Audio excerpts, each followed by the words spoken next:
Hello everyone, welcome to my channel English. This is Swati teacher. Welcome back to my kitchen actually.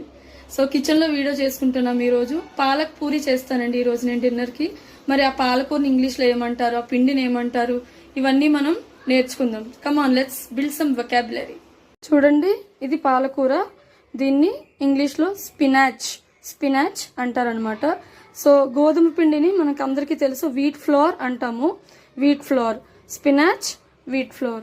So I'll mix the spinach to wheat flour and ఇప్పుడు I'll mix some water వేసి పిండిని కలిపాను అనుకోండి. మరి దీన్ని ఏమంటారు? Mixing the floor అంటారా? కాదు. ఏమనాలంటే ఐఎమ్ నీడింగ్ ద డో.